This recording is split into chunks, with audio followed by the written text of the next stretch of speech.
The 60s gave us timeless anthems. Not just anybody.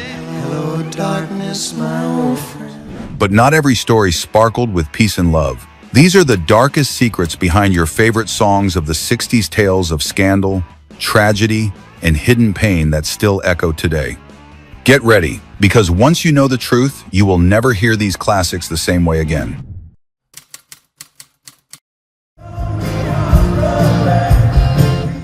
What was meant as an experiment in chaos turned into one of the darkest associations in rock history. Paul McCartney wrote Helter Skelter in 1968, trying to create the loudest, rawest track possible. On the surface, it was just a wild song about a playground slide. But when Charles Manson heard it, he twisted the lyrics into a prophecy of race war and apocalypse. His cult believed the Beatles were sending coded messages, and Helter Skelter became their anthem of destruction.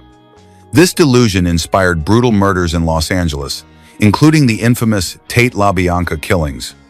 For the Beatles, it was a nightmare. A song born from musical ambition was now forever tied to blood and terror. The band never intended such meaning, yet history stamped Helter Skelter with Manson's madness. Even today, its legacy carries a chilling reminder of how art can be hijacked, twisted, and turned into something horrifying. Did you ever imagine that a simple holiday classic could hide such a controversial story?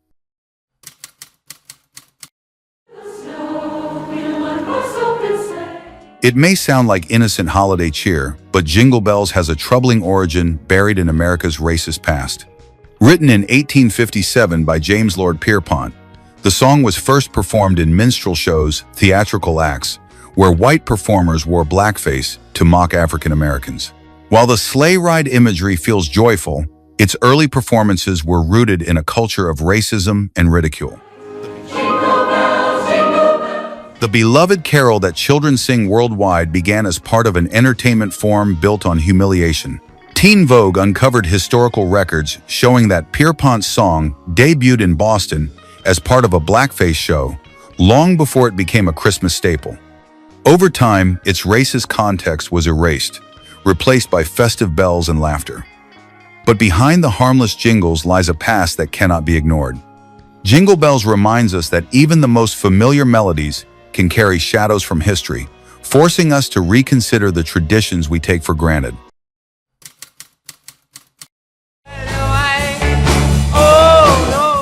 From garage jam to full-blown FBI investigation, this three-chord anthem shows how paranoia shaped the 60s. When the Kingsmen recorded Louie Louie in 1963, singer Jack Ely's slurred delivery sounded messy, but parents across America heard something far darker. Rumors spread that the lyrics hid obscene content, secret words meant to corrupt youth. Radio bans multiplied, and the FBI stepped in, spending 2 years analyzing the song at different speeds, even bringing in experts to decode supposed hidden messages. The result was absurd. The words were simply unintelligible because Ely had braces and the session was rushed. Still, the hysteria branded the band as dangerous, killing opportunities and sparking moral outrage that overshadowed their music. Ironically, Louie Louie became a hit precisely because of the scandal, a forbidden anthem teenagers blasted in defiance. What began as a sloppy cover turned into a cultural flashpoint, proving that fear can make even nonsense lyrics sound threatening.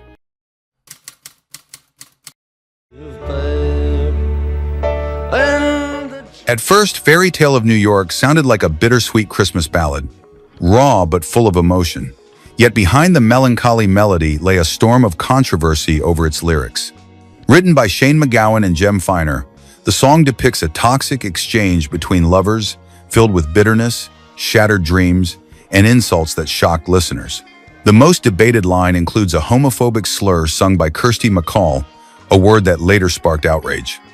For years, the BBC censored or replaced the word during broadcasts, igniting heated debates about free expression versus offensive language. What many embraced as a holiday anthem was, in truth, a portrait of despair, exposing addiction, poverty, and broken relationships.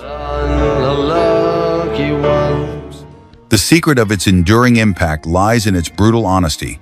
While traditional Christmas songs sell hope, Fairy Tale of New York offered no redemption, only the reality of love lost and lives ruined. This authenticity resonated with millions, but also created one of the most divisive legacies in music history. For some, it is the greatest Christmas song ever written. For others, it is a reminder of how easily music can normalize pain and prejudice. The clash between beauty and ugliness inside this song has ensured it remains unforgettable, for better or worse.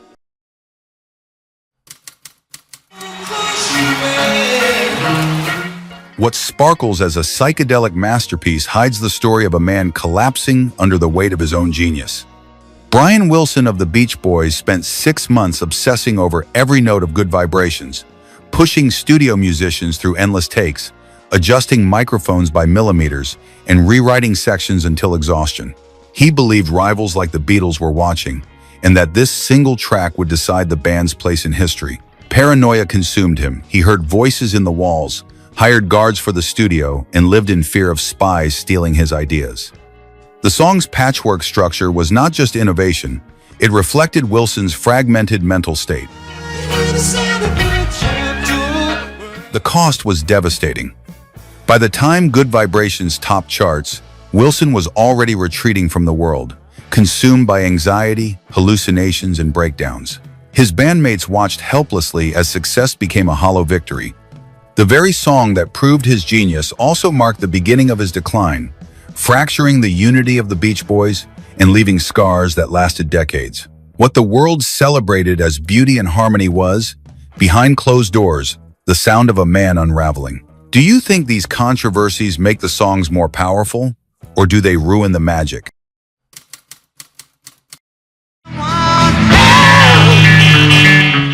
Behind its upbeat tempo and catchy chorus, Help hides a genuine cry of desperation from John Lennon. Written at the height of Beatlemania, the song seemed like another cheerful anthem. But Lennon later confessed that the title and lyrics were literal. He was drowning in pressure, panic attacks, and depression. While millions screamed for the Fab Four, Lennon felt isolated, trapped in fame, and unable to ask for help openly. He disguised his pain inside harmonies and pop brightness, turning his breakdown into entertainment. Studio engineers recalled him breaking down during takes, his voice cracking under real emotion. For listeners, Help was a burst of joy. For Lennon, it was an SOS hidden in plain sight. The world danced to his suffering, unaware that the song's creation came from darkness, not light. The cruel irony is that fans celebrated the very tune that revealed his collapse, missing its true meaning. Lennon carried that weight for years, later admitting he had written one of the most personal pleas of his life while everyone else just heard another Beatles hit. Help remains both a triumph and a tragedy, the sound of fame turning into a prison.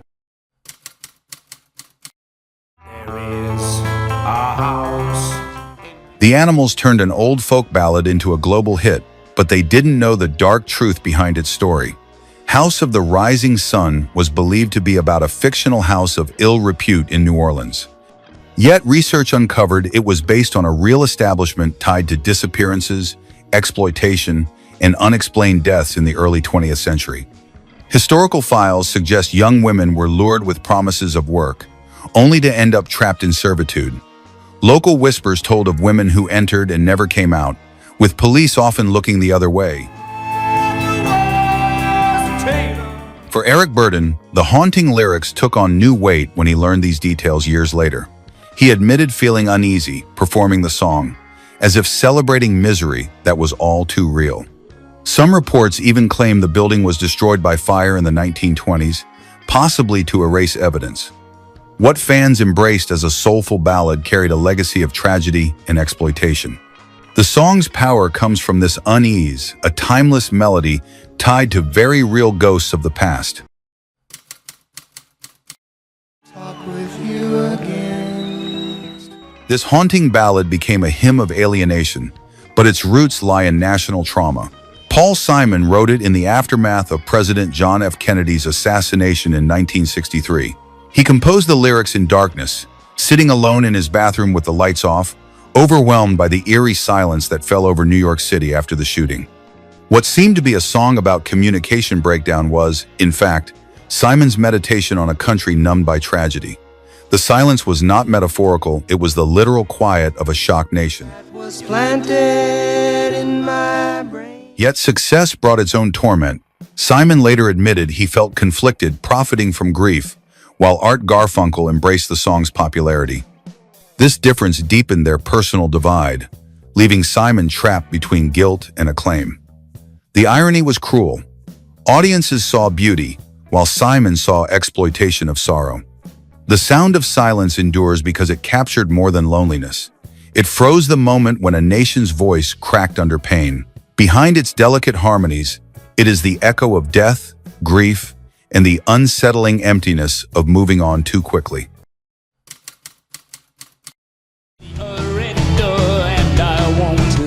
With its sitar riff and relentless drive, Painted Black sounded like rebellion, but its origins were drenched in mourning. Mick Jagger wrote the song after the sudden death of a close friend, channeling his depression into lyrics filled with darkness. The Rolling Stones captured grief in raw form, with Brian Jones's sitar line adding an eerie, funereal edge. In the studio, Jagger appeared withdrawn and broken, struggling to finish takes as his bandmates watched silently. Every note was a release of anguish, not a performance. The public heard innovation, but Jagger was reliving trauma on stage night after night. Band members recalled how he often isolated himself after performing the song, unable to shake its weight. Success forced him to revisit the pain endlessly, turning concerts into rituals of remembrance. Painted Black became a hit, yet it was born from real despair. The track stands as proof that even in the height of rock stardom, grief does not hide. It sings, it cries, and it leaves scars on those who live it.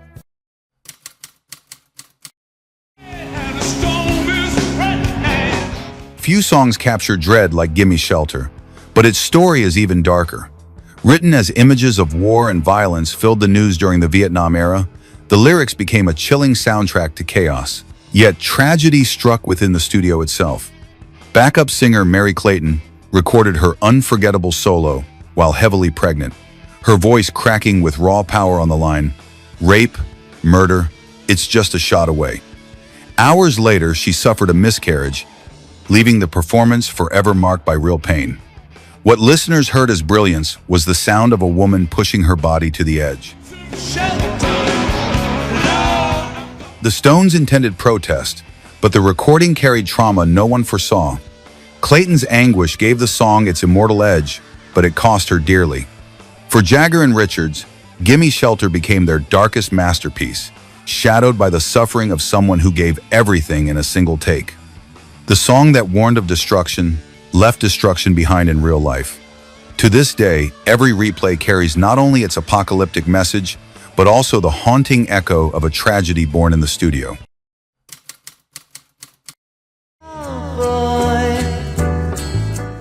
This Beatles classic is remembered for its orchestral chaos, but its inspiration was a fatal crash. John Lennon wrote the opening lines after reading about the death of Tara Brown, a young aristocrat and friend of the band who died at only 21 in a car accident. The news story's cold detachment shocked Lennon, who turned that indifference into lyrics about a man who blew his mind out in a car. What the world sang as art was rooted in a real obituary.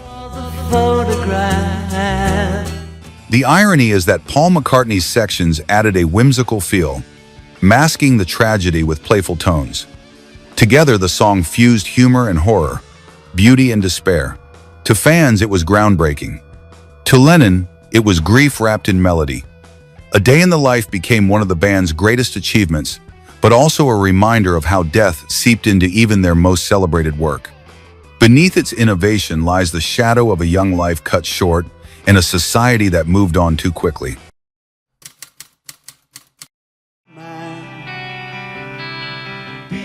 Though released in the 70s, this ballad was born in the late 60s, and its roots are deeply personal to Pete Townshend. He wrote it during the abandoned Lifehouse project in 1968 after resisting temptation to cheat following a concert.